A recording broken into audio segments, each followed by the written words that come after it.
ህዳሴ ግድብ እንደሚታወቀው ከተጀመረ ጊዜ ጀምሮ መሰረተ ድንጋይ የተቀመጠበት በየዓመቱ ሲዘከርና ሲከበር ነበር። በእኔ አስተሳሰብ ህዳሴ ግድብ በመጠናቀቁ እና በዚህ ደረጃ ግባችን ስለመታን ፋይሉ መዘጋት ያለበት አይመስለኝም። በየጊዜው ህዳሴ ግድብ እየተዘከረ መሄድ አለበት። መሰረተ ድንጋይ የተቀመጠበት ጊዜ ሳይሆን የተጠናቀቀበት ጊዜ፣ የተመረቀበት ጊዜ ተደርጎ መዘከር ወይ ደግሞ መታሰብ አለበት ብዬ አምናለሁ። ለምንድን ነው ይህ ሀሳብ ያነሳሁት? ከዚህ በኋላ እንኳን ከዚህ በላይ ህዳሴ ከዚህ በላይ ፓወር ጀነሬት ሊያደርጉ የሚችሉ ፕሮጀክቶች እንኳን ቢንሰራ እንደ ህዳሴ ሊሆን አይችልም። ህዳሴ የመጀመሪያ የፈርቀዳጅ ነው። በአባይ ወንዝ ላይ የተሰራ ግድብ ነው። የኢትዮጵያውያን የመላው የአፍሪካን ህዝብ የመቻል ቅድም እንደጠቀስኩት ያዳበረ ፕሮጀክት ነው ብሎ መውሰድ ይቻላል። ስለዚህ በየጊዜው ህዳሴ ያለፈበትን ፈተናዎች የኢትዮጵያዊ የመላውን ቅድም በተባለው ህብረ ብሔራዊነቱን አንድነቱን ጠብቆ እያንዳንዱ ተማሪ እስከ አዛውንቱ ቀብ ያላደረገ ሳንቲሙን ሀሳቡን ሌላውን ያልያዘ ሰው የለም፣ ያላበረከተ ሰው የለም። ከዚህ አኳያ በመመረቁ ፋይሉ መዘጋት የለበትም፣ እየታሰበ እየተዘከረ መሄድ አለበት የሚል እምነት ስላለኝ ነው። ከዛ ውጪ ላቀርብ የፈለኩት ከቱሪዝም አኳያ ከፓወር ጀነሬሽኑ ብዙ ነገር ሊባል ይችላል። ከቱሪዝም አኳያ ግን የቀረቡ ሀሳቦች ትልቅ ግድብ ነው። እንደኛ 240 ምናምን ኪሎ ሜትር ወደ ኋላ የሚመለስ ነው። ትልቅ ሀይቅ ነው የተፈጠረው። ከዚህ አኳያ የቱሪዝም ፖቴንሻል ምንም ጥርጥር የለውም። ይህን መነሻ አድርገን የተዘጋጀ የተቀናጀ ፕላን አለ። ወደ 70 ምናምን ደሴቶች አለው። እነዚህ ደሴቶችና ሪዞርቶች አሁንም የመንግስት ሚናችን ካላጠናከርን በስተቀር የፕራይቬት ሴክተሩ በዚህ ላይ ገብቶ መስራት የሚችልበት እድል የለውም። አሁን ኢንፍራስትራክቸሩ የመንግስት ሚናችን ልክ የመደመር መንግስት በሚያስቀምጠው ሂሳቤ መሰረት እዚህ አካባቢ የመንገድ መሰረተ ልማት ማስተሳሰብ፣ አሁን ሰው የሚገባበት ወደ ህዳሴ የሚገባበት አንድ መንገድ ወይ ሁለት ሊሆን ይችላል። በመተከል በኩል ገብተው ወይም በአሶሳ በኩል የሚገባበት ነው። ከዛ ውጪ ሌላ አክሰስ የለም ወደ ሀይቁ የሚሄደው። እኔ ባለፈውም ፕላኑን በቅርበት ስለማውቀው ግን ወደ መሬት ለማውረድ የመንግስት ሚናችን ልክ እንደ ሌላው ህዳሴ ላይ ያደረግነው ርብርብ እዚህ አካባቢ ኢንፍራስትራክቸሩ መልሶ ለቱሪዝም ሀብት እንዲሆን የመሰረተ ልማት አቅርቦትና አክሰስ የመፍጠር ወደ ሀይቁ አክሰስ ለማድረግ ሰው እዚህ ጉባ ለመምጣት ከአሶሳ 60 ኪሎ ሜትር ላይ ሄዶ በጀልባ መምጣት የሚችልበት እድል አለው። 60 ኪሎ ሜትር ከአሶሳ ተነስቶ ከዛ በሀይቁ በጀልባ መጥቶ እዚህ ጉባ ላይ መድረስ የሚችልበት እድል አለ። በሌላ መንገድም ከወንበራ ከተለያዩ ቦታዎች ከሰዳል ጫፍ ላይ ያሉትን 240 ምናምን ኪሎ ሜትር በዛ መምጣት እነዚህ ነገሮችን ወደዛ ወደ ወንዙ ወደ ዴስቲኔሽኑ ወደ ቦታ ለመውሰድ እነዚህ አክሰስ እንፈጥራልና ከዚህ አኳያ ከቱሪዝም አኳያ ይሄ የማስተባበርና ከክልል መንግስት ጋር በማስተሳሰር እንዲህ አይነት የዴቨሎፕመንት ስራዎች መታሰብ አለበት ያስባለውና ከዛ በኋላ ነው የቱሪዝም መዳረሻ የሚሆነው። ከዛ ውጪ የፓወር ቅድም በተባለው መንገድ ፓወር የደም ስር ነው። ፓወር ልብ ነው። ፓወር ህይወት ነው። በስልክ በእጃችን የምንይዘው ሴልፎን ቢሆን ያለ ፓወር ድንጋይ ነው የሚሆነው ማለት ነው። አገልግሎት ሊሰጥ አይችልም። ከዚህ በኋላ ህዳሴ ያው እጥፍ አሳድጓል። ግን we are very late በጣም ገና ነን እና ከዚህ አኳያ የፓወር ላይ የምንወስደው ድፍረት መጠናከር አለበት ብዬ አስባለሁ። ፓወር ላይ የምንወስደው ድፍረት መጠናከር አለበት፣ መስራት አለበት። ከዚህ አኳያ የመደመር መንግስታችን ያስቀመጣቸው አቅጣጫዎች አሉ። ከዚህ አኳያ የፓወር ወደ ተግባር ደግሞ ሊገባበት የታሰቡ አሉ፣ እየተገባበት ነው ያለው። ከዚህ አኳያ ይሄ የማስተባበር የማጠናቀቅ አሁን ኢትዮጵያ የሚያስበውን ብልጽግና ያለ ፓወር አንድም ስንዝር መሄድ አንችልም። ስለዚህ ፓወር በጣም መሰረት ነው። ሌሎችንም የሃይድሮ ፓወሮች የማጥናት የማልማት ስራዎቻችን ማጠናከር አለብን ብዬ አስባለሁ። ከዛ ውጭ ደግሞ የታዳሽ የተለያዩ ነገሮች ቅድም በተባለው መንገድ ፕላናችን ግልጽ አድርገን መስራት አለብን ብዬ ስለማስብ ማለት ነው። ከዚህ አኳያ የምናደርገውን የኤሌክትሪክ አቅርቦታችንን በአጠቃላይ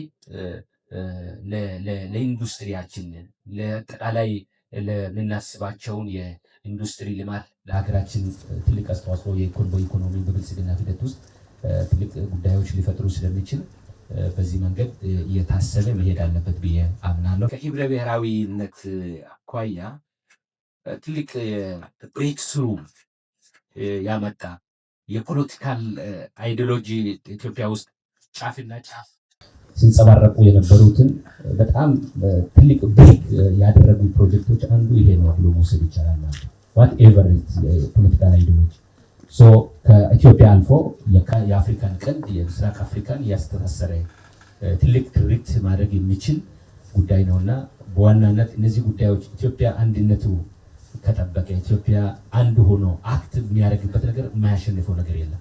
ስለዚህ አሁን የህዳሴ ግድብ ላይ ያሳየውን ኮሚትመንትና አንድነት በሌሎች ስራዎቻችንን በሰላማችንን በሚቀጥሉት ብልጽግና በሚያደርጋቸው ፕሮጀክቶች ላይ ከደገምን በእርግጠኝነት ኢትዮጵያ አሁን የጀመረውን የብልጽግና ጉዞ ይሳካል የሚል እምነት ስላለኝ ነው። ይሄንን መድረክ ያዘጋጃቸው አካላትን ፓነሊስቶቻችንም እጅግ አድርጌ አመሰግናለሁ። ቱሪዝም በዓለም በሀገራችንም ረጅም ታሪክ ያለው ብዙ የቱሪስት መዳረሻዎችን አሉና አሁን ደግሞ በእጅጉ ጨምሯል። ይሄ ሴክተር በስራ እድል ፈጠራው በተለይ ደግሞ ሁሉንም የህብረተሰብ ክፍል ተደራሽ ያደርጋል። ቱሪዝም ከታችኛው ድሃ ጀምሮ እስከ ትልቅ የሆቴል ባለቤት ተሽከርካሪ ባለቤት ድረስ ተጠቃሚ የሚያደርግ ዘርፍ ነውና ተደራሽ ያደርጋል የሚለው ለዚህ ነው። ለስራ እድል ፈጠራውም የጂዲፒ ድርሻውም ከጊዜ ወደ ጊዜ እያደገ አሁን ደግሞ ከፍተኛ ትኩረት እያገኘና ይህንን የቱሪዝም እድል ማክሲማይዝ ማድረግ ያስፈልጋል። ይህን ማክሲማይዝ ለማድረግ በሴክተሩ ያለው ዝግጅት ምን ይመስላል የሚለው ነው። ምክንያቱም ሴክተሩ ላይ በጣም ግዙፍ የሆነና ሰፊ ስራ እየመጣበት ነው። ይህን ሰፊ ስራና ይህን ግዙፍ ስራ ሴክተሩ በራሱ መንገድ ሊወጣ የሚችልበትን መዘጋጀት ያለበት ይመስለኛል። እሱ ብቻ አይደለም፣ ቅንጅታዊ ስራዎችን በእጅጉ ይጠይቁታል። ለምሳሌ ከቤኒሻንጉል ጉሙዝ ጋር ቱሪስቶች ድራይቭ እያደረጉ በመተከል ይሁን እዚሁ ከአቶካ ተነስተው እንዲንቀሳቀሱ በማድረግ በአካባቢ የሚሰራ ስራ አለ። ለምሳሌ ሰላም ሁኔታ በአካባቢ ነው መሰራት ያለበት። ቱሪዝም እና ኢንቨስትመንት ጥይት ከሰማ ይበረግጋል፣ ይጠፋል። ከሰላም አኳያ እሱ ብቻ አይደለም፣ ከከተማ ልማት ጋር በጋራ የሚሰሩ በርካታ ስራዎች አሉ። ከትራንስፖርትና ሎጂስቲክስ ጋር ሰፊ ስራ መስራት የሚጠበቅባቸው ስለሆነ በምን ያህል ውጤታማ ለመሆን እየተዘጋጃችሁ ነው የሚለውን ትንሽ ሀሳብ ቢሰጥ ነው። ሁለተኛው ከኢንጂነር አሸብር ጋር ነው ማነሳው። ይህም የኃይል ምንጫችን ያው ታዳሽ ምንጮች ናቸው። ብዙዎቹ 12 ወንዞች ያለን ሀገር ስለሆነ ውሃዎቻችንና ግድቦቻችን ጥሩ እየሄዱ ነው። ከነፋስ ከፀሐይና ከጂኦተርማልም እየተጠቀሙ ያለ ነው። በተለይ ወንዞቻችን ሁሉንም አገልግሎት እንዲሰጡ ለማድረግ እየተደረገ ያለ ጥረት አለ። እየተደረገ ያለ ብዙ ሰፊ ጥረት አለ። የበጀትና የአንዳንድ ጥረቱ እንደተጠበቀ ሆነ በተቻለ መጠን ግን እየተሰራ ያለው ስራ የሚበረታታና ጥሩ ነው።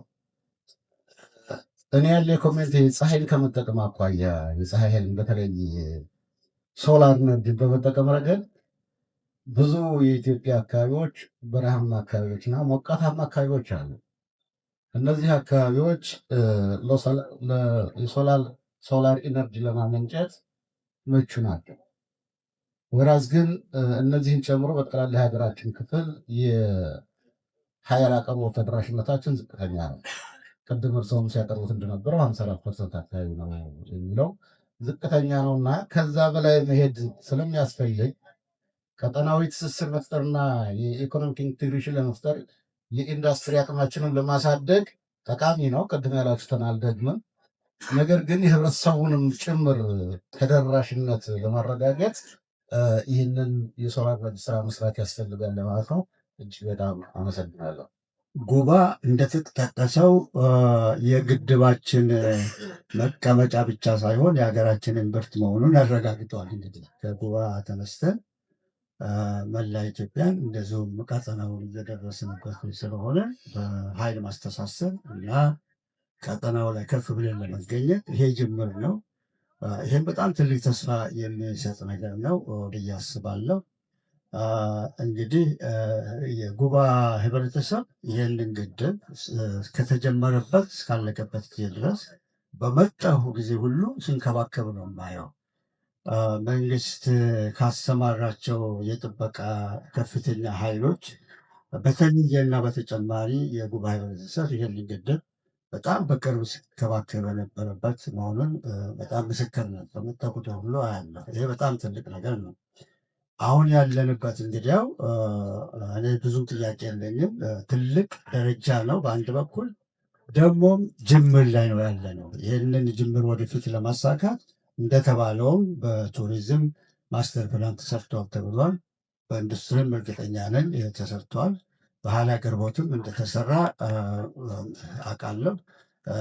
ግን እነዚህ ማስተር ፕላኖች በተቻለ መጠን ለህዝብ ግልጽ እየሆኑ ልክ ህዳሴ ግድብን ህዝብ እንደተባበረ እና እንደተዳገዘ ሁሉ እነዚህ ማስተር ፕላኖች የህዝብ እውቀትም ሆነ ድጋፍ ኃይል እንዲያገኙ ትልቅ የማስተማር ፕሮግራሞች፣ የመድል ፕሮግራሞች ደረጃ በደረጃ ቢደረጉ በጣም ደስ ይለኛል።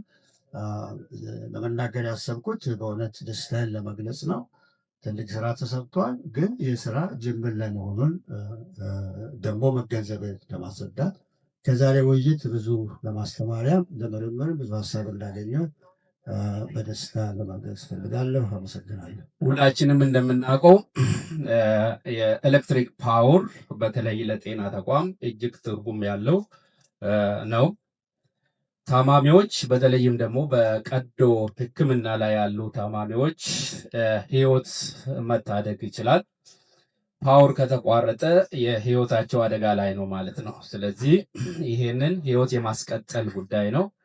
እንዲሁም ደግሞ ህመም ጸንቶባቸው ጽኑ ሕክምና ላይ ያሉ አይሲ ውስጥ ያሉ ታካሚዎችም ህይወታቸው እንዲቀጥል ያደርጋል። በተጨማሪም የታማሚዎች የታካሚዎች የዳታ አያያዝ በተለይም ደግሞ አሁን ጤና ሚኒስቴር ያስቀመጠው የዲጂታላይዜሽንን የጤና ዲጂታላይዜሽን ግብ ለማሳካት እስከ ታች እስከ ጤና ኬላ ድረስ የያዝነውን ግብ ለማሳካት እጅግ በጣም ጠቃሚ መሆኑን እና ከዚህ ውጭ ሊሳካም እንደማይችል ለማንሳት ፈልጌ ነው። እንግዲህ በመጨረሻ ላይ የጤና ተቋማት በተለይም ከኤነርጂ እና ከውሃ ውጭ ጤና ተቋም ሊሆኑ አይችሉም፣ እንደሚታወቀው ማለት ነው። የተሟላ አገልግሎት ለመስጠት እጅግ በጣም አስፈላጊ ነው ፓወር። ከዚህ አንጻር ስቲል ደግሞ ያልተዳረሰባቸው ጤና ተቋማት አሉ፣ ጤና ኬላዎች፣ ጤና ጣቢያዎች። ይህንን ለማዳረስ በተለይም ለኢንጂነር አሸብር ባልቻ እንደ ግብ የተቀመጠውና በተለይም ከአስፈላጊነቱና አንገብጋቢነቱ ጋር ተያይዞ በአጭር ጊዜ ውስጥ የህዳሴ ግድባችን የጨመረልንን ኃይልም ታሳቢ ማድረግ የጤና ተቋማትን በአጭር ጊዜ ለማዳረስ የተያዘው አቅጣጫ ምን ይመስላል የሚለውን ለመጠየቅ ነው። አመሰግናለሁ። አራቱም ፓኔሊስቶች በደንብ ገልጸውታል። ከሁሉም በላይ ደግሞ ፍቃዱ ብሩህ አእምሮ የሰጠው ሰው ነው። የዝርዝሩን የሁሉ ዝርዝር አጠር ባለ መንገድ እያቀረበን በደንብ ስለመገበን ተጨማሪ መስጠቱ አያስፈልግም ሊባል ይችል ነበር። ለማንኛውም ህዳሴ ግድብ በተመለከተ ትልቅነቱ ወዘተ ሁሉም ነገር የተባለ ስለሆነ መድገሙ የሚያስፈልግ አይመስለኝም። ግን አንድ ትዝብት ለመግለጽ ህዳሴ ግድብ በጣም ትልቅ ነው ብለን የጀመርነው ከታሪካችን አንጻር ኢንጂነር አሸብር ሲገልጽ እንደሰማችሁት በሚል ጊዜ ተጀምሮ 80 ዓመት ባለው ጊዜ ውስጥ በዚህ አጭር ጊዜ ብቻ ነው ወደ 10,000 መግባት ይቻላል። ለረጅም ጊዜያት በጣም ትንሽ በሚባል አቅም ነው ስንቀሳቀስ ነው። ግን ግልገል ግቤ አንድም ግልገል ግቤ ሁለትም ሲጀምሩ ልክ ትልቅ ናቸው አትችሏቸው የሚባል የነበረበት ጊዜም ነበርና አንድ ነገር ምን አስታወሰኝ። አጼ ምኒልክ በጣም ኪሪየስ ሰው ናቸው። ለልማት አዲስ ነገር ስልጣኔ ለመማር ብዙ ጊዜ ጉጉት ነበራቸውና አይ ቲንክ ስኪነር የሚባል የአሜሪካ አምባሳደር ይመስለኛል ሊጎበኛቸው መጥቶ ያው ያለህን ነው የምታስጎበኘው ከተማ ሲያዞሩት አራዳ የተሰቀሉ ሰዎች አዩ። ወንጀል ፈጽመው የተሰቀሉ ሰዎች እንደ እርሱ የሰለጠኑ ሰው ነው በእንደዚህ አይነት መልኩማ ሰው መሰቀል የለበትም ሲል የአሜሪካን ልምድ አጋራቸው። የኤሌክትሪክ ወንበር ላይ ነው ሰው ሞት ፍርድ የሚፈጸመው ይምጣልኝ ብለው ሁለት አዘዙ። ግን በዛ ሰዓት ኤሌክትሪሲቲ አልነበረም። ሰው አንደኛውን ለራሳቸው ዙፋን ሌላኛውን ለፍትህ ሚኒስትራቸው ለአፈ ንጉስ ነሲቡ ሰጥ ይላል። ይሄ ኦሪያና ፉላቺ የምትባል ጣሊያናዊት የዓለም ከሚያስገርሙኝ ነገሮች በላይ ያስቀምጠቻቸው ውስጥ አለ ዳቪሲኒያን ቼር ነው የምትለው። ሰው ከዛ በኋላ መብራትን ማስገባት እንዳለባቸው አውቀው መብራትን ማስገቡ። ግን እሳቸው ከጀመሩበት ጊዜ ጀምሮ እስካሁን ድረስ ፈቀቅ ማለት አልቻልንም። ሰው አንድ ወቅት ትልቅ ይመስሉ የነበሩ ነገሮች ፍስሐ ሲያቀርቡ እንደነበረው አሁን ከምንደርስበት ነገር አንጻር ስናይ በጣም ትንሾች ናቸው። ሰው ግዙፍ ነገር ማለም ግዙፍ ነገር ማየት እንዳለብን ከሪሶርስ አንጻር ደግሞ ለዚህ የሚሆኑ ብዙ ፖቴንሻል እንዳለን ማወቁና በዚህ ላይ በደንብ መትጋቱ መወርታቱ ለግጀሪ አይደለም። ይሄ የሚያስፈልገን ነው ብቻ ሳይሆን ያለ ሁላችሁም ህይወት ደም ተብሎ የተገለጸው ዞሮ ዞሮ አስፈላጊነቱን ለማስረዳት ስለሆነ በዛ አንጻር መጨረሻ ትስስር የአካባቢ ቀጠናዊ ትስስር የሚባሉት ነገሮች ሱዳንን በደንብ ገልጸሃል። ሱዳን በጦርነቱ ባለበት ሁኔታ ስራ እናሸብር ይከፈለን ያው ዩቲሊቲ ይከፈለን በሚል በኢትዮጵያ መንግስት በኩል በእንደዚህ አይነት ሁኔታ መጫና አስፈላጊ አይደለም፣ በችግራቸው ሰዓት ለምን ጫናቸው አለን የሚል በመንግስት ውሳኔ ጠቅላይ ሚኒስትሩም ቢሆኑ በዚህ ጉዳይ ላይ መጫን የለብንም የሚል መልእክት እንዳስተላልፉ በአጋጣሚ እኔም ፖርት ሱዳን ሄጄ ስለነበር አውቃለሁ። ያመሰግኑናል ብቻ ሳይሆን ወንድማማችነት የምትገነባበት አንድ መሳሪያ ነው። ወንድማማችነት የምትገነባበት ብቻ ሳይሆን ጉልበትም ነው። በነገራችን ላይ ኤነርጂ የምንለው ተጨማሪ ፓወር ነው የሚፈጥርልን። የመደራደር አቅም ይጨምራል። ውስጥ የተባሉት ነገሮች አይ ቲንክ ግምት ውስጥ ማስገባት ያለብን ነገሮች ናቸው። ግድቡ ሲጀመር የነበረብን ፈተናና ግድቡን ስንጨርስ ያለብን ፈተና የተለያዩ ናቸው በአይነት። የነሱ መብዛም ግድቡ ሲጠናቀቅ የጭቅጭቁ መጠን ወይ መጠኑ ብቻ ሳይሆን አይነቱም ይቀየራል። ተጨማሪ ጉልበት ተጨማሪ መደራደር አቅምም እየጨመረ የሚመጣ መሆኑ መታወቅ መቻል አለበት። ከምንም ነገር በላይ ግን አገር ሊደርስበት የሚገባው እድገት ደረጃ በዚህ ሴክተር ላይ ሙሉ ጊዜ ማባከንን የግድ የሚል ይሄ ላግዠሪ ሳይሆን ፈለግንም አልፈለግንም ማድረግ የሚገባ መሆኑን ማወቅ ጥሩ ነው ለማለት ነው። ስለ ቱሪዝም የተባለው ለማየት የሚያጓጓ ክቡር ፕሬዝዳንት አሻሊ በደንብ በዝርዝር አስቀምጠውታል። በብዙ መልኩ ለማየት የምንጓጓለት ነገር ሆኖ ነው ያገኘሁት። ከዚህ አንጻር መሰራት ያለበት ኢንተረስት ያለው ሰው ሁሉ ኢንተረስት ኖሮት እንዲገባ ይሄ ባህር ይሄ ሀይቅ ትልቅ አቅም የሚፈጥርልን በዘርፈ ብዙ ጠቀሜታ የሚያመጣልን መሆኑን ግምት ውስጥ ማስገባቱ ተገቢ ነው የሚለው ምታለኝ። ትንሽ ትልቅ የሚመስሉ የነበሩ ነገሮች በተጠናቀቁለት ትንሽ የሆኑ ምናልባትም ሌሎች ትልልቅ ነገሮች እንድናልም ኦፍኮርስ ለኢትዮጵያ ሕዝብም ቢሆን የጋራ የሚታመን የጋራ ህልም ብለህ ያስቀመጥከው ዶክተር ተዘራ የሚታመን የጋራ ህልም የመፍጠር ላይ የህዳሴ ግድብ ያለውን ልምድ ሌሎች ፕሮጀክቶችም ላይ በደንብ የሚንጸባረቅና የጋራ ህልም የጋራ ፊውቸር ለማጠናከር በሚደረግ ጥረት ትልቅ አስተዋጽኦን እንደሚያደርግ ተስፋ አለኝ። አሁንም ለዚህ ስለጋበዛችሁኝ ማመስገን እፈልጋለሁ። አክባሪ ይስጥልኝ። እንደተባለው ህዳሴ ግድብ ኢትዮጵያ የሚያጋጥማትን ተግዳሮቶች የመሻገር አቅሟን ያሳየችበት ትልቅ ምስክር ነው ብሎ መውሰድ ይቻላል። በተግባር የተረጋገጠበት ነው። ይሄ ለትውልድም አሻራ ሆኖ ለቀጣይ ትውልድ ደግሞ ትልቅ ታሪክ ሆኖ የሚቀጥልበት ነው። ግን ደግሞ ከተነሱት አኳያ በተለይ ህዳሴ ግድብ ኢኮኖሚው ላይ ዶክተር ፍስሐ እንዳነሱት ለኢንዱስትሪያላይዜሽን ትልቅ ስኬታማነት ወሳኝ ነው። ይሄ ብቻ ሳይሆን በተለይ እንደ መንግስት የተጀመሩ ተቋማት በየዘርፋቸው ኢኮኖሚውን ለማሳለጥ ትኩረት ከተሰጠው አኳያ ግብርናንም፣ ኢንዱስትሪንም፣ ቱሪዝምን፣ አይሲቲን በተለይ ከዲጂታላይዜሽን ጋርም ተያይዞ ሁሉን የሚያስተሳስረው ፓወር ነው። ይሄ ለሁሉም ሴክተሮች ውጤታማነት ወሳኝ ነው ብለን የምንወስደው ነው።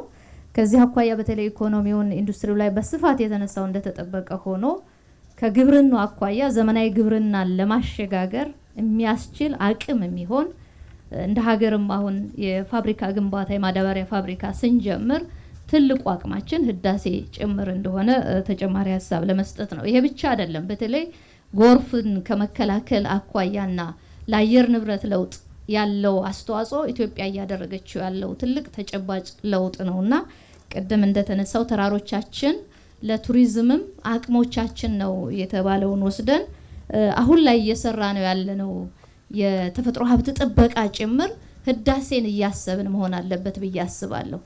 ገንብተን ካጠናቀቅን በኋላ ሌላ ስራ የለንም አይደለም። ህዳሴን በራሱ ደግሞ መጠበቅ መንከባከብ አስፈላጊ ነው የሚል ሀሳብ ለመስጠት ፈልጌ ነው። በተለይ ኢንዱስትሪው ላይ አሁን ፓርኮቻችንም ጭምር ሌሎችም ኢንዱስትሪ ምን ፈጥራቸውም የተፈጠሩትም በቁጠባ ከመጠቀምና ከብክነት የጸዳ ከማድረግ አኳያ አሁንም በደንብ ልንሰራባቸው ይገባል የሚል ሀሳብ ለመስጠት ነው። ምናልባት ከመብራት ጋር ተያይዞ ማነሳው በደንብ ተነስቷል። ግን አማራጭ ኃይሎችንም ተጠቅሞ እንግዲህ 130 ሚሊዮን ህዝብ ነው ያለን።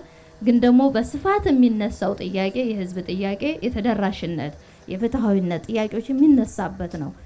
ትምህርትን ለማሳለጥ ጤናን ተደራሽ ለማድረግ ወሳኝነት አለውና አማራጮችን በመጠቀም ከአጭር ጊዜና ከመካከለኛ ጊዜ አኳያ የሚቀመጡ ስትራቴጂዎች ላይ ትንሽ ቢጠቆም ብዬ አስባለሁ። ገናነን የሚለው እንዳለ ሆኖ ግን እንዴት ነው መስራት ያለብን? ምንድነው መስራት ያለብን? ምን አይነት አቅጣጫ ነው መከተል ያለብን የሚለው ላይ በደንብ መታሰብ አለበት። አማራጮችም መስፋት አለባቸው እንጂ አንዱን ብቻ መጠበቅ ያለብን አይመስለኝም። ተጨማሪ ግድብ እስከምንገድብ መጠበቅ ያለብን አይመስለኝም። ባለን አቅም የተፈጥሮ አቅም የሰራናቸውንም መጠቀምና ህዝብን ተጠቃሚ ማድረግ ይገባናል የሚል ሀሳብ አለኝ። ስለዚህ ተቋማትን የሚያስተሳስር የሁሉንም ተቋማት እምርታ የሚያረጋግጥ ነው የሚል ሀሳብ ነው ያለኝ። ዲፕሎማሲያችንንም ከማሳለጥ አኳያ ዶክተር ከሬድን ያነሱት ቀላል አይደለም። በተለይ ለተፋሰሱ ሀገራት ትልቅ ተጨባጭ ለውጥ እያመጣ ነው። ስጋት ሳይሆን ትሩፋት ነው ብሎ እንዲወስዱ ያደረገበት ነው። ኢትዮጵያ ማንንም የምትጎዳ ሳይሆን ተጠቃሚ የምታደርግ በጋራ ማልማት የምትፈልግ ለአፍሪካ ጭምር ትልቅ የኢኮኖሚ አርአያ የሆነች ሀገር ናት የሚለውን ያስተሳሰረ ነው። እዚህ ላይ ግን በአንድ ጊዜ የሚቆም ሳይሆን እኔ በዚህ መድረክ ብቻ ሳይሆን ተቋማትን ባስተሳሰረ መንገድ ፕላን ተደርጎ በቀጣይ መሰራት አለበት የሚል ሀሳብ ለመስጠት ፈልጋለሁ። እጅግ አድርጌ አመሰግናለሁ። አንድ ሁለት ነጥቦች ለማንሳት ነው። ይሄ ግድብ የተገነባው በኢትዮጵያ ሕዝብ ህብረት እና እዚህ የደረሰው በለውጡ መንግስታችን ታታሪነት ነው። ስለዚህ ህብረቱ በጣም ፋንዳሜንታል ጥያቄ ነው። ለሌሎች ስራዎችም ወደፊት ለምንሰራቸው መነሻችን መሆን አለበት። ይህን ህብረት ለማጎልበት ግን ምን መደረግ አለበት የሚለው በደንብ መታሰብ ያለበት ይመስለኛል። ይሄ ግድብ የይቻላል መንፈስ እንደፈጠረ ሁላችን እንገነዘባለን። በራሳችን አቅም በራሳችን እውቀት ማደግ እንችላለን የሚለው የይቻላል መንፈስ ማይንድ ሴት መሰረት ጥሏል። ይህን መሰረት አድርገን ወደፊት ማስቀጠል የእያንዳንዳችን ግዴታ መሆኑ መታወቅ ያለበትና መሰራት ያለበት ጉዳይ ነው። ይሄ አንዴ አሁን እዚህ ያለነው በአካልም በመንፈስም በሀሳብም ነው ጉባኤ ያለነው። አንዴ ወደ አድዋ ልውሰዳችሁ በሀሳብ ብቻ። አድዋ ሁሉም ስለተባበረ ነው ጣሊያንን ያክል ያሸነፍ ነው።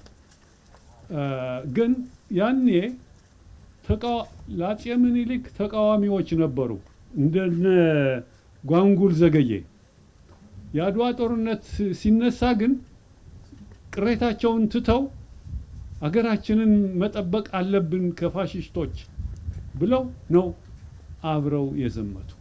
ይሄ ትልቅ ትምህርት ነው። አሁን ላለው የግጭት አቀንቃኞች ትልቅ ትምህርት ነው። ቢያዩትና ቢሰሙት ቢያገናዝቡት። በአፄ ኃይለ ሥላሴ ጊዜም ከማይጨው ጦርነት በኋላ ሲመለሱ እነ ሊጋባ በየነ ከአፄ ኃይለ ሥላሴ ጎን ተሰልፈው ነው አገሩን ያረጋጉት። ሊጋባ በየነ ግን በአፄ ኃይለ ሥላሴ የተገረፉ የተደበደቡ ሰው ነበሩ። ያንን ቅሬታቸው ትተው ለሀገር ጥቅም ሲሉ ግን ተባብረዋል። ስለዚህ ይህንን መንፈስ ለማዳበር አሁን የግጭት አቀንቃኞች ያሉትን ወገኖቻችን፣ ወንድሞቻችንና እህቶቻችን እንዴት ወደዚህ የህብረትና የሰላም ግንባታ ማምጣት እንዳለብን የእያንዳንዳችን ሆምወርክ መሆን አለበት ነው። ሁለተኛው በቱሪዝም በኩል ለቱሪዝም ጽህፈት ቤታችን ከተመሰረተ ጀምሮ ብዙ ሰርቷል። ስለ ግድቡ ሲያወራ ህዝቡ ስራ አቅልሎለታል። ቱሪዝም ሚኒስትር የኢትዮጵያ ህዝብ ሞቢላይዝድ ሆኗል።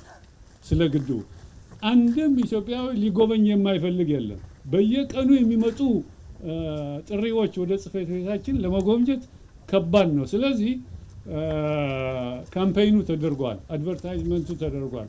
ሌላው ስራዎችን ማሳለጥ እንዳለብንና ያ ስሜት ለህብረትና ለቀጣይ ስራዎች እንድናውለው ቢታሰብበት ጥሩ ነው። በጣም ጥቂት ጊዜ አገራዊ መግባባቶች ታይተዋል። በጣም በቁጥር 1 2 3 ብለን የምንቆጥራቸው አንደኛው አባይ ነው። የኢትዮጵያን ህዝብ እንደ አንድ ሰው እንዲንቀሳቀስ ያደረገ መጋቢት 24 2003 ዓ.ም የመሰረት ድንጋይ ሲጣል ጀምሮ የኢትዮጵያ ህዝብ አንዴ ከዳር ዳር ሆ ብሎ ልክ እንደ ባድመው ጦርነት ጊዜ፣ ሁለተኛውም እሱ ነው እና ለአገራዊ መግባባትንም ያሳየን እንዴት እንደሆነ ስንግባባ አንድ ስንሆን ደግሞ ምን መስራት እንደምንችል ቀደም ሲል ዶክተር አረጋዊ እንዳሉት የአድዋ ጦርነት ያለቀው አንድ ቀን ነው። ያ በጣም ዓለም አቀፍ የሆነ አስገራሚ የሆነ ጦርነት በአንድ ቀን ነው ጉዞው ነው የጨረሰባቸው። እኛ 13 ዓመት ሙሉ በአባይ ላይ ምንም አይነት ልዩነት ሳይኖር ተአምር የሚመስል ነገር ያሳየንበት ስለሆነ በዚህ ረገድ ልዩ መልክ አለው። እኔ ከዚህ በፊትም በሰራኋቸው ሁሉ 13 12 ካሴቶች አሉኝ። አባይን ሳልወቅስ፣ አባይን ሳልነቅስ፣ አባይን ሳላሞግስ ወይም እየወቀስኩ እየነቀስኩ ያልሰራሁት ስራ የለኝም። አንዲት ግጥም ብቻ ልናገር፣ ያው ደስም ስላለኝ መጥቼም ስለመረቅኩኝ። አባይ ነጋ ጠባ ሀብቱን ያፈሰዋል፣ ጭስ አለው ነዳጅ ብለው ምን ያንሰዋል? ይሄ ነው ጭስ የሌለው ነዳጅ። አሁን ለተገለጸው ሀገር ሁሉ የምንሰጥበት እንደ ነዳጅ ገንዘብ ያላወጡበት፣ እኛ ገንዘብ ስጡን፣ ገንዘብ ክፈሉ፣ ዱቤን ብንሰጥ ዱቤን ባንሰጥ ጭስ የለውም እኛ የምንሰጣቸው። ይሄ ነው የተናገርኩት። ፍሰስበትና በሀገርህ ሜዳ የሚቆጣን ካለ ያበጠው ይፈንዳ ያልኩት ደግሞ በኢትዮጵያን አቅም ክቡር አቶ መሳፍንት ገልጸውታል። ተማሪው ከደብተሩ፣ የገጠር ነዋሪው ከገበሬው ከመቀነቱ፣ ዘፋኙ በአቅሙ ቦንድ የገዛለ ያልገዛም አለ። በግጥሙ በዜማው በድርሰቱ ያው የገለጽንበት ነው፣ የታገልንበት ነው። እኔ በተለይ በጣም ታግያለሁ ከነ ልጄም እናት ሀገር ኢትዮጵያ ብሎ ስለ አባይ የዘፈነው አለ። ብዙ ዘፍነናል፣ ብዙ ታግለናል። እናመሰግናለን። የተገነዘብኩት ነገር እዚህ ዛሬ ፓናሊስቶች ወይም አወያዮቻችን ባነሷቸው ነጥቦች በሙሉ አሁንም የተለያዩ ርዕሶችን እያነሱ እነዚሁ ሰዎች ኢትዮጵያን በተለያየ አንግል እያነሷት ነው። በፊት ኢትዮጵያን ከጣና ጋር እንኳን አያይዞ ለመናገር ፈጽሞ የሚጸየፉ የነበሩ የኢትዮጵያ ድምፅ የኢትዮጵያ ስም እንዳይነሳ የሚቻላቸውን ያህል ሲሰሩ የነበሩ ውሃው የሚመነጭበትን ቦታ ቪክቶሪያ ብለው ቪክቶሪያም የት እንደሆነ ሳይናገሩ ህዝቡንም ደንቁረው ሲያደነቁሩ የኖሩ የዛ አካባቢ ህዝቦች ሳይወዱ በግዳቸው በየቀኑ አንዳንዴ እኔ በጣም በሚሰለቸኝ መልኩ ምናልባት ከ100 እስከ 300 ቪዲዮ በቀን ኢትዮጵያ ኢትዮጵያ የሚሉበት እንዳለ በእርግጠኝነት ሆኜ መናገር እችላለሁ። ስለዚህ ቅድም መጨረሻ ላይ ዶክተር ኸይረዲን ሲያነሱት እንደነበረው ትርክት ተቀይሯል በደንብ ግን አሁንም በሁሉም የተረዳ ነው። ከኢንዱስትሪውም ይሁን ከኢነርጂውም ይሁን ከቱሪዝሙም ይሁን ከትርክቱ አኳያ ገና ጅማሬ ላይ ነን። ስለዚህ ይህ አሁን የተሰራው ትልቅ ነገር ሊያስተኛን አይገባም፣ ወደኋላ ሊያስቀረን አይገባም። በቃ ብለን እፎይ እርፍ የምንልበት አይደለም። በግብፅ ብቻ ከኛ በሄደው ውሃ የአስዋን ግድብ የሚባለው የመጀመሪያው የተሰራው በ1902 አካባቢ ነው። 02 እና እስከ 1906 እና 08 አካባቢ ኦልሞስት ከዚህ ግድብ ጋር በጣም ብዙ የማይለያይ ግድብ አላቸው ማለት ነው። ይሄ ማለት በጣም ከ100 ዓመት በፊት ማለት ነው። ከዛ በኋላ ነው ሰደል ዓሊ የሚሉት አሁን ላይ እኛ በተለምዶ አስዋን ግድብ የምንለው 168 ቢሊዮን ሜትር ኪዩብ ውሃ ነው የሚይዘው። ያ ማለት የዚህን ሀይቅ ኦልሞስት 3 እጥፍ ውሃ ነው ማለት ነው። ስለዚህ የዚህ ግድብ ትልቅነት የሚገለጸው እዚህ ላይ እንደተባለው በኢነርጂ አኳያ እንጂ በውሃ መያዝ ደረጃ አሁንም በጣም ገና ነን ማለት ነው። ድርቅ ቢመጣ ዝናብ ቢያጥር እነሱ በትንሹ እስከ 10 ዓመት የሚጠቀሙት ውሃ አላቸው። እኛ ግን ከዛ በታች በጣም ትንሽ ውሃ ነው ያለን ማለት ነው። ስለዚህ ይሄም ሊታሰብበት ይገባል። በጣም ትላልቅ የሚባሉ ሀገሮች እንደ አሜሪካ የመሳሰሉት 95,000 ግድብ ኖሯቸው ግድብን ከመላመዳቸው የተነሳ መንግስት ምናምን ማለት ትተው 65% የተሰራው በግለሰብ ነው። ስለዚህ በዛ ደረጃ ነው ማደግ ያለብን ብለን ነው መነሳት ያለብን።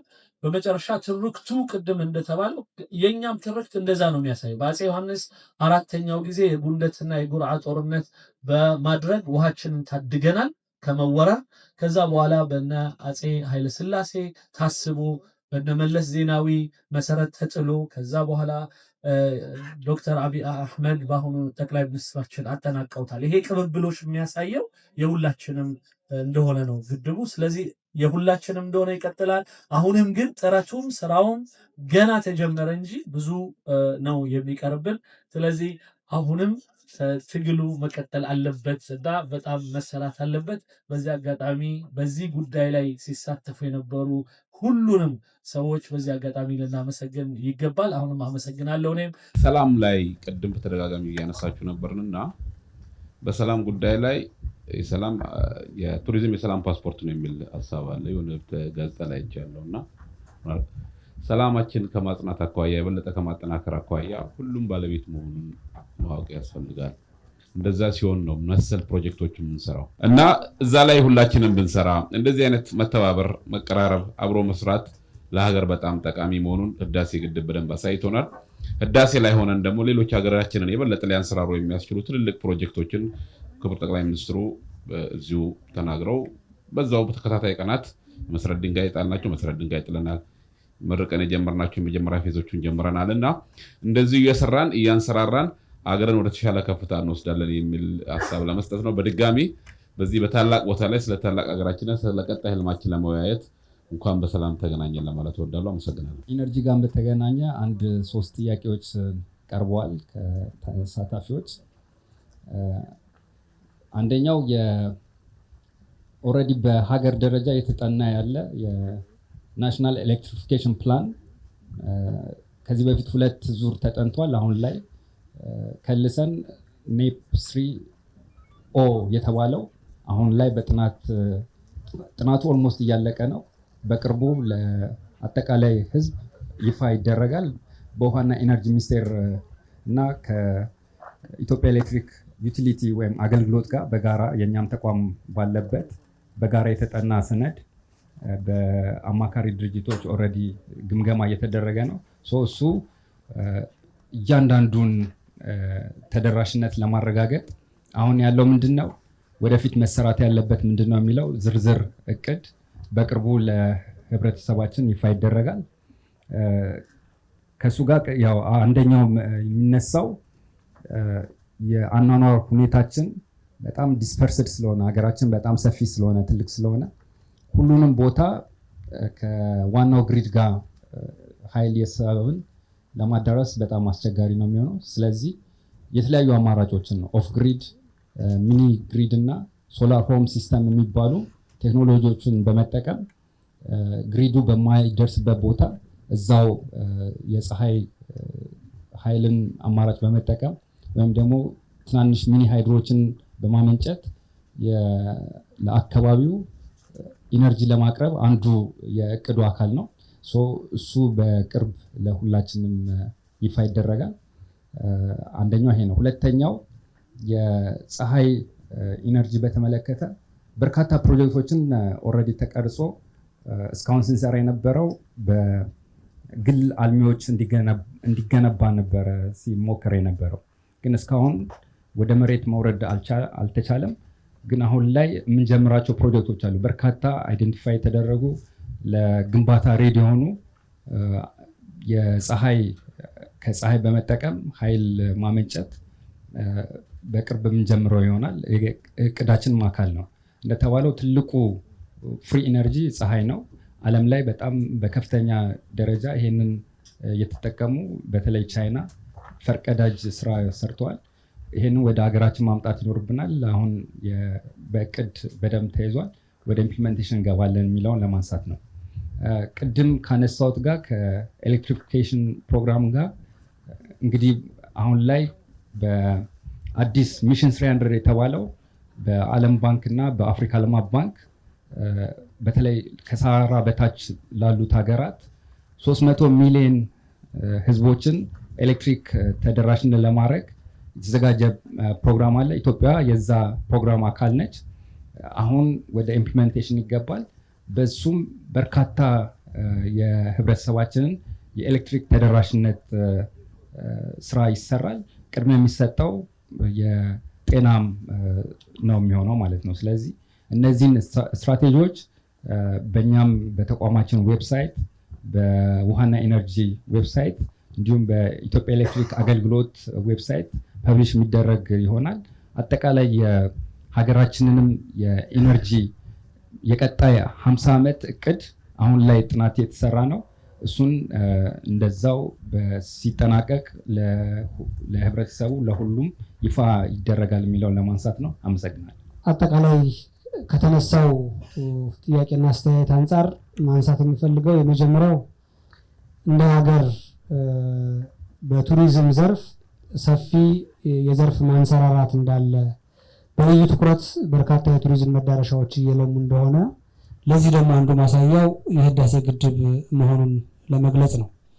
የህዳሴው ግድብ የንጋት ሐይቅ እና አጠቃላይ አካባቢው ያለው የተፈጥሮ ሀብት፣ የባህል እሴት ከትርክት ወይም ታሪክም ጭምር አንጻር የህዳሴው ግድብ እንደ አንድ ኮር የቱሪዝም ፕሮዳክት የሚወሰድ ነው። አሁን ባለበት ደረጃ ኮር የቱሪዝም ፕሮዳክት የምንለው አክቹዋሊ ሰዎችን ከተለያየ ቦታ ስቦ ማምጣት የሚችል አቅም መፍጠር፣ እሱ አቅም አለው። ቅድም የክልሉ ክቡር ፕሬዚዳንትና ሌሎችም እንዳነሱት የሚቀረን አሁን በማስተር ፕላን ላይ የተዘጋጀው በጥናት ሰነዶች ላይ ያለው በቱሪዝም ሚኒስቴር የ10 ዓመት እቅድ ላይ የተመላከተው ተጨማሪ መሰረተ ልማቶችን ማሟላት፣ ተጨማሪ ፋሲሊቲዎችን ማሟላት፣ ተጨማሪ ለጋይድድ ቱር ወይም አጠቃላይ የጉብኝት ስርዓቱ የተሳለጠ እንዲሆን ማስቻል፣ እነዚህ ተጨማሪ ስራዎች ናቸው። በቀጣይ የምንሰራቸው በእቅድ የተያዙ ናቸው ተብሎ ቢወሰድ የሚል ነው። ከዚህ አንጻር ቅድም የተነሱት ለምሳሌ ከወንበራ ከአሶሳ በተለይ ከሐይቁ የንጋት ሐይቅ ካለው ስፋትና የማሲቭ አቅም አንጻር ሰፊ የሆነ የውሃ ትራንስፖርት ገንዘብ ሚኒስቴር ያመጣውን የጀልባ ትራንስፖርት የቀረጥ ነፃ ማበረታቻን ተጠቅሞ አግሬሲቭ የሆነ የኢንቨስትመንት እና የፕሮሞሽን ስራዎችን የምንሰራ እንደሆነ በዚሁ ለመግለጽ እወዳለሁ። በአጠቃላይ ምንድነው ያለው ከቱሪዝም ልማት አንጻር ብለን ካየን የቱሪዝም ልማት መንግስት ሁሉን ነገር አልምቶ የሚጨርሰው አይደለም። እንደ ሴክተር ገቨርንመንት ሌድ ፕራይቬት ሴክተር ድሪቭን ነው የሚባለው። መንግስት የሚመራው የግሉ ዘርፍ የሚያሽከረክረው ማለት ነው። መንግስት በጣም ሰፊ ነገሮችን ወይም መደላድል ፈጥሯል። በአሁኑ ሰዓት እዚህ አካባቢ የህዳሴው ግድብ አካባቢ ማልማት የሚፈልግ ደሴት ላይ በግድቡ ዙሪያ በንጋት ሐይቅ ዙሪያ ማልማት የሚፈልግ አንድ ባለ ሀብት ቢመጣ በመንግስት በኩል የመጀመሪያው የመሬት አቅርቦት አለ። መሬት በመንግስት በኩል በሊዝ በተለያየ አማራጭ ይቀርብለታል ማለት ነው። በሁለተኛ ደረጃ ለዚህ ልማት የሚሆን የኢንቨስትመንት ስራውን የሚደግፉ የገንዘብ አቅርቦት የባንክ ብድርን ጨምሮ በድጋፍ መልክ ባንኮች አቬል ያደርጋሉ።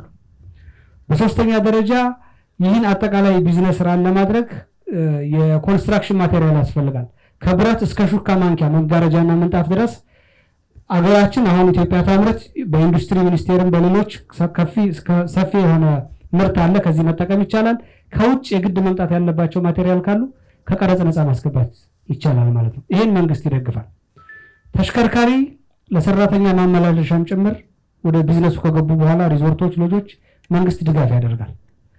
ቢዝነሱን ራን ለማድረግ ባለሙያ እጥረት አለ፣ እውቀት አንሰናል፣ ስኪል አንሰናል ቢሉ ባለሙያ በኪ ማኔጀሪያል ፖዚሽንስ ከውጭ ማምጣት ይቻላል። ስለዚህ በመንግስት በኩል ከመሬት እስከ ሰው ድረስ አስፈላጊ የሆኑ ድጋፎችን እንደሚደረግ ታሳቢ ቢወሰድ የሚል ነው። እንግዲህ እነኚህ አቬል ካደረግን እንደ መንግስት በተለያዩ ቦታዎች ቅድም ሲነሱ እንደነበረው የሎጅ፣ የሪዞርት፣ የሬስቶራንት፣ የሆቴል፣ የገስት ሃውስ እነዚህ ፋሲሊቲዎች እጥረት መንግስት በዚህ ደረጃ ድጋፉን ስላመቻቸ የግሉ ዘርፍ ከመሀል ሀገር ርቆ ባሉ ኢንቨስትመንቶችም ደፍሮ ሊገባ ይገባል። በዚህ ኢንቨስትመንት ውስጥ ሪስፖንሲብል ቢዝነስ ነው የሚሆነው። ለዜጎች የስራ ዕድል የሚፈጥር አቅም የሚፈጥር ነው ማለት ነው። ከዚህ አንጻር የቱሪዝም ሚኒስቴር በቂ አቅም አለው። የቱሪዝም ሚኒስቴር በአሁኑ ሰዓት ራሱን ችሎ ጠንካራ ሚኒስትር ሆኖ ተቋቁሟል። የቱሪዝም መዳረሻዎችን የማልማት ስልጣን ተሰጥቶታል። ማልማት ጀምረናል። የቱሪስት ፋሲሊቲዎችን፣ መረጃ ማዕከሎችን እስከ ሙዚየም ድረስ ማቋቋም ጀምረናል ማለት ነው። የቱሪዝም ፈንድ መሰብሰብ እና ሌሎች የአገልግሎት ጥራቶችንም የማረጋገጥ ስራ እየሰራን ነው የምንገኘው።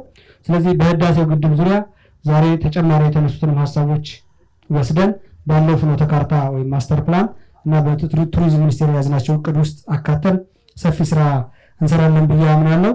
የህዳሴው ግድብ ላይ አመታዊ ኩነት ቢኖር የሚለው በጣም ተገቢ ሀሳብ ነው ማለት ነው።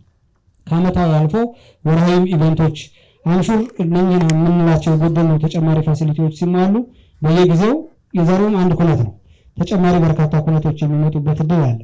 በሮማን ኤምፓየር ጊዜ የተገነቡ ታሪካዊ ግድቦች አሁን ድረስ አመታዊ ኩነት ይካሄድባቸዋል። የናይት ኢንተርቴይንመንት አላቸው። ትልልቅ ታሪካዊ ጉብኝት ማዕከሎች ናቸው ማለት ነው። ስለዚህ የህዳሴው ግድብ ቀላል ታሪክ አይደለም ያለው። ለእኛ እንደ ቱሪዝም ሚኒስቴር የሀገራችን ብሔራዊ የቱሪዝም ብራንድ መገለጫ ነው።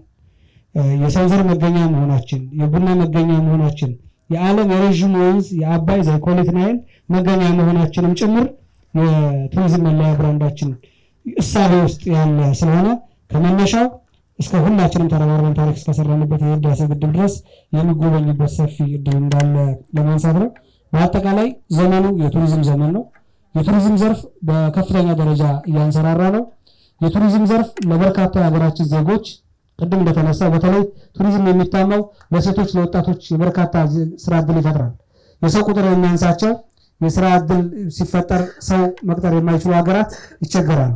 ለእኛ ሀገር ግን አይነተኛ የማክሮ ኢኮኖሚ ቫሪያብል ወይም ችግሮችንም ጭምር መፍቻ ቁልፍ ነው ብለን እንወስዳለን። ስለዚህ የጋራ ታሪክ በሰራንበት ቦታ ተገናኝተን እየጎበኘን ነው። ሌላውም የህብረተሰብ ክፍል አጠቃላይ የዓለም ማህበረሰብ በተለይ ጥቁሮች መጥተው አገራቸውን ኢትዮጵያ ምድረ ቀደምት ነች፣ የሁሉም ሀገር ነች፣ መጥተው እንዲጎበኙ በዚሁ ጥሪ ያስተላልፋለሁ። ኢንቨስተሮች እዚሁ ቦታ ላይ በመገኘት መጥተው ያለውን የኢንቨስትመንት ፖቴንሻል በማየት መንግስት ያቀረበውን ማበረታቻ እድል መጠቀም ይኖርባቸዋል። እጅግ በጣም አመሰግናለሁ። የዚህ የዛሬው መድረክ ሲጠቀስ እንደነበረው የድህረ ህዳሴ ግድብ ግንባታ ውይይት 13 ዓመት በሙሉ ህዳሴ ግድብን ለመገንባት ስንወያይ፣ ስንመካከር፣ ገንዘብ ስናዋጣ በጣም ስንሟገት ነው የቆየ ነው።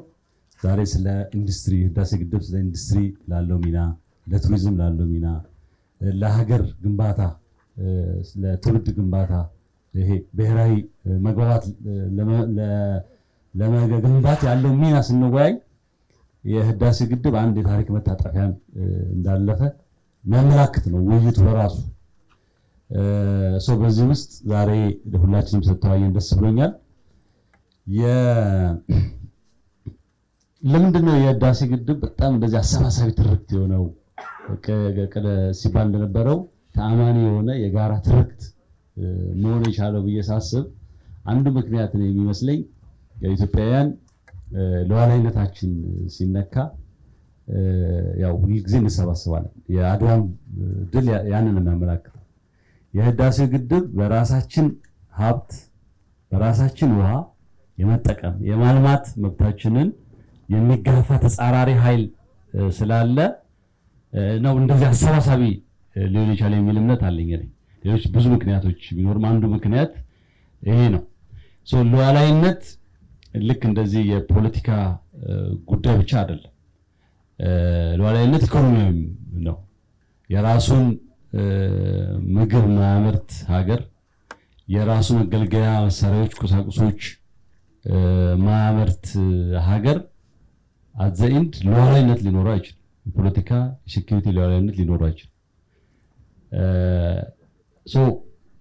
ሉዓላዊነት አንዱ መገለጫ የኢንዱስትሪ ልማት ነው ማለት ነው። ምንበላውን፣ ምንለብሰውን፣ የምንገለገልባቸው የትራንስፖርት የሌሎች ቴክኖሎጂዎች መሳሪያዎች ማናመርት ሀገር ከሆን ከሌላ ሀገር እነዚህን ነገሮች እያስመጣን ሉዓላዊነት አለን ልንል አንችልም።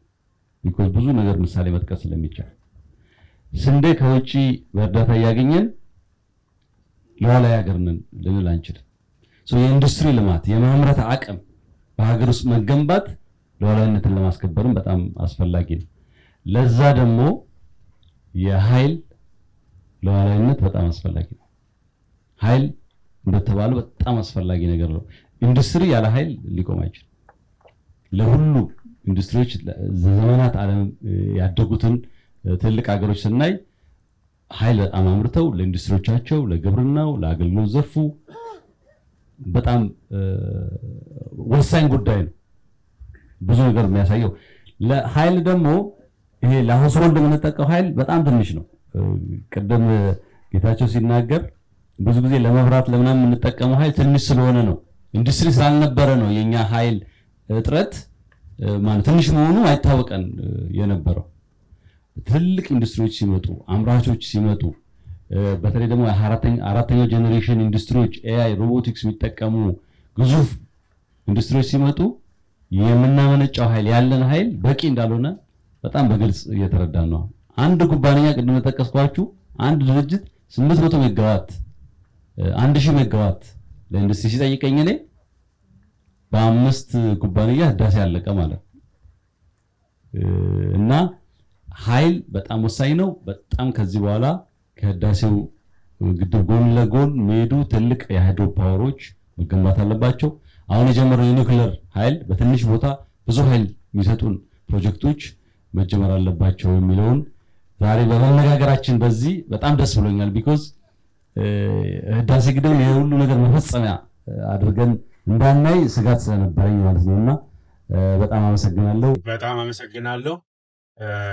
በጣም ክቡራን ፓነሊስቶቻችን፣ ተሳታፊዎችን አመሰግናለሁ። እንግዲያውስ የተወሰኑ ነገሮችን ብዬ እናጠቃልል ብዬ ለማለት ነው። ያው ዝም ብሎ ተንጠልጥሎም እንዳይቀር የህዳሴ ግድብ ለኢትዮጵያ ማንሰራራት የሚለው ቃል የሚያሳየን እንግዲያውስ ቀድሞ የነበረን ነገር አለ፣ በመሀሉ አተኗል። የአክሱም ስልጣኔ፣ የጎንደር፣ የጀጎል በዲሞክራሲ አንጻር የገዳ ስርዓት በእኛ ሀገር ጥንት ስልጣኔ የነበረን ሀገር ነን። ጥንት ከሁሉ ቀድመ ስልጣኔ ለጀመር ሆነን ሳለን ነገር ግን በሆነ ጊዜ ደግሞ ተኝተናል፣ አንቀላፍተናል፣ ወደኋላ ቀርተናል። እንደገና ልናንሰራራ ይገባል ነው እያለን ያለ ነው። እያንሰራራት ነው፣ የማንሰራራት ዘመን ላይ ነን ያለ ነው። ይሄ ህዳሴ ግድባችን ታዲያ ለዚህ ማንሰራራታችን ምን ይጠቅማል የሚለውን ነው ዛሬ በዋነኝነት ያየ ነው። አባይ በእምነትም በሳይንስም ብንወስድ የሰው ልጅ ከተፈጠረበት ጊዜ ጀምሮ ነበር፣ ለዘመናት ሲፈስ ነበረ፣ ለዘመናት ስንዘፍንለት ስንቆጭበት ነበረ። ነገር ግን የሚሰራ ትውልድ የሚያስብ መንግስት በመኖሩ ተሰርቷል። ቅድም ተብሎ እንደነበረ ክቡር ጠቅላይ ሚኒስትራችንም በምርቃቱ ላይ ሲያነሱ እንደነበሩት የተለያዩ መንግስታት የተለያዩ አስተዋጽኦ አድርጎበት ከማሰብ እዚህ አካባቢ ልንገነባ ይገባል፣ ልንገድብ ይገባል የሚለውን ከመጀመር ጀምሮ መሰረተ ድንጋይ ከመጣል ጀምሮ ቀጥሎም ደግሞ ፕሮጀክቱ ከነበሩበት ውስብስብ ችግሮች ጥናት አጥንቶ በአግባቡ አመራር ሰጥቶ የማጠናቀቅ ስራዎችን ሰርተናል። አባይ ማደሪያ የለውም የሚባል የነበረው ማደሪያው ጉባ መሆኑን አሳይተናል። አባይ በዘመናት የምንዘፍንበት የምንቆዝምበት በብዙ ኢኮኖሚያዊ ጫና፣ ፖለቲካዊ፣ ዲፕሎማሲያዊ ጫና ውስጥ የነበርንበት ሀብታችን ገጸ በረከታችን ሆኖ ሳለ እርግማናችን እንደሆነ ሁሉ ከመጠቀም ተገለን ከነበረንበት መጠቀም ወደምንችልበት ያሳየን ነው እና ለእኛ ኢኮኖሚያዊ ማንሰራራታችን፣ ለፖለቲካዊ ማንሰራራታችን፣ ለዲፕሎማሲያዊ ማንሰራራታችን ያለው ጠቀሜታ ሙሉ መሆኑን አይካልም። ምንም ጥያቄ የለውም። በዛሬው መድረክ በአጭር ሰዓታት ተናግረን የምንጨርሰው አይደለም። ብዙ ምርምሮች፣ ብዙ ጽሁፎች፣ ብዙ ጥናቶች የሚደረጉበት ነው ብዬ ነው የማስበው። ነገር ግን አንደኛ ከነበረን አቅም ማነስ፣ ሁለተኛ በተለይ በታችኛው የተፋሰስ ሀገራት ላይ ከነበሩብን ጫናዎች የተነሳ ለዘመናት ሳንጠቀምበት የነበረውን ይህንን ትልቅ ወንዛችንን መጠቀም መቻላችን ለኢኮኖሚያችን፣ ለፖለቲካችን ማንሰራት ያለው ጠቀሜታ የማይካድ መሆኑን ነው ማንሳት የምንችለው። በዚህ አጋጣሚ እንደው የተወሰኑ ነገሮች ብናነሳ ጥሩ ነው ብዬ ማስበው የነበሩ አሉታዊ ትርክቶች፣ አንዳንዶቹ እኛ የገዛናቸውን መስሉን ጭምር የነበሩ ትርክቶችንም ጭምር ያጠፋንበት ነው። ለዘመናት ግብፅ ያለ ናይል መኖር አትችልም፣ ግብፅ የናይል ስጦታ ናት፣ ኢትዮጵያ የውሃ ማማ ናት ስንል ቆይተናል። ኢትዮጵያ የውሃ ማማ ናት የሚለውን ደግሞ እኛም ገዝተነዋል። አመራሮች፣ ምሁራኖች በተለያየ ሁኔታ የውሃ ማማ እንደሆነ ስንገልጽ ነው የነበረው። ነገር ግን አብዛኛው ውሃችን ከዝናብ የሚመጣ ዝናቡንም ገድበን ማንይዘው ዘንቦ የሚሄድ ነው የነበረው። በተሳሳተ መንገድ ሌሎች እንዲጠቀሙበት እኛ አይምሮ ውስጥ እንዲሰራ የውሃ ማማ ናት ኢትዮጵያ ተብሎ በዓለም አቀፍ ሁኔታ እንዲጮህ የተደረገበት ሁኔታ ነው የነበረው።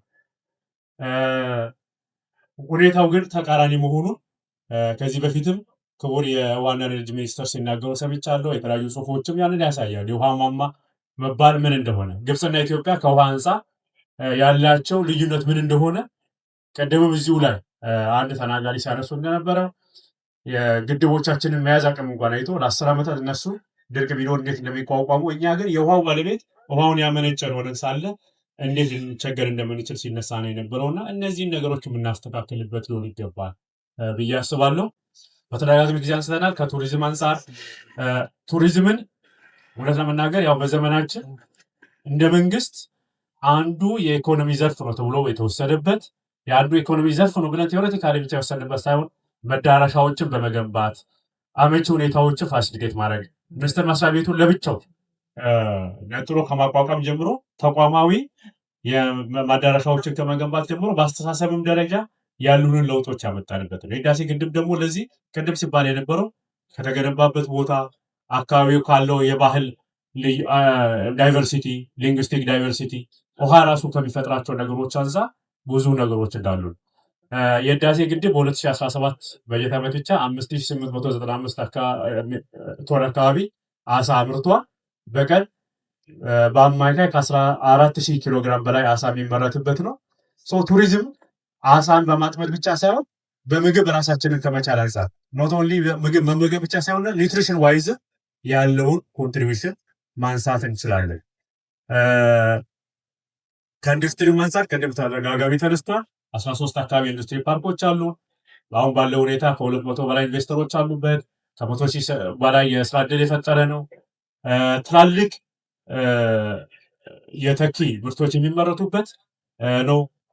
በኢትዮጵያ ታምርት ላይ በተደጋጋሚ ጊዜ ሲነሳ እንደሰማ ነው በ2017 በጀት ዓመት ብቻ ወደ $4.5 ቢሊዮን ተኪ ምርት ያመረትንበት ኢንዱስትሪ አሁን ባለው ሁኔታ ቀደም ክቡር ዶክተር ፍስሐ ሲያነሱ እንደነበረው ላይት ኢንዱስትሪ ነው ያለ። ለላይት ኢንዱስትሪም ቢሆን አብዛኛዎቹ ኢንዱስትሪዎቻችን ያቅማቸውን ያህል ሳያመርቱ የቆዩት አንዱ ተግዳሮት የነበረው ኃይል የህዳሴ ግድብን ማጠናቀቅ መቻላችን በ100% የኃይል አቅርቦት ማሻሻላችን እነዚህን በኃይል ምክንያት ማምረት ያልቻሉ የነበሩት ኢንዱስትሪዎችን እንዴት ማምረት እንደሚችሉ እንዴት ምርታማነት ከፍ እንዳደረገ በኢትዮጵያ ታምርት ንቅናቄዎች በተለያየ ጊዜ ያወቅነው ነው። ዛሬም ሲነሳ የነበረው ነው እና ኤነርጂ በተለይ ለኢንዱስትሪ በአጠቃላይ ለኢኮኖሚ ለግብርናው ብንወስድ፣ ለቱሪዝሙ ብንወስድ፣ ለዲጂታል ዴቨሎፕመንታችን ብንወስድ ያለው አስተዋጽኦ ፍጹም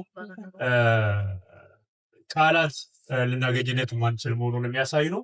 የህዳሴ ግድብ ይህን ሁሉ ችግር የፈታ ነው ሲባል እንደነበረ እንግዲህ ካለንበት አንጻር ከተነሳንበት ነገር አንጻር ስናየው ነው እንጂ ያለንን የወደፊት መዳረሻችንን ህልማችንን ስናየው ከባባድ ትላልቅ ኃይል የሚፈልጉ ኢንዱስትሪዎች በቅርብ ጊዜ እየመጡ ነው። በሚቀጥሉት 20-30 ዓመት የምንደርስበት መዳረሻችንን ስታዩ ምን ያህል ኃይል እንደሚያስፈልገን ተመላክተዋል። ነገር ግን ቅድም ሲባል እንደነበረው ድሮ የህዳሴ ግድብ ሳንጀምረው በጣም ትልቅ ይመስል ነበር። ተጠናቆ ስናየው ትንሽ የሆነብን አንድም ፍላጎታችን መዳረሻችንን የት እንደሆነ ስላወቅ ነው። የዛሬ 5 ዓመት 6 ዓመት 7 ዓመት ወይ ከዛ በፊት የነበረን መዳረሻ ላይ ያለን ብዥታ በመጥራቱ መዳረሻችንን ማወቃችን ግን ህዳሴን የመሳሰሉ ትላልቅ ፕሮጀክቶችን መስራት ለሀገራችን ኢኮኖሚያዊ፣ ፖለቲካዊ፣ ዲፕሎማሲያዊ ማንሰራራት ያለ ጠቀሜታ መረዳት የምንሰራ ስለሆነ ትልቅ አስተዋጽኦ አለው ብዬ አስባለሁ። ኢትዮጵያ ታቅዳለች፣ ትሰራለች፣ ታጠናቅቃለች፣ ወደዘጋለች። እግዚአብሔር ይስጥልን።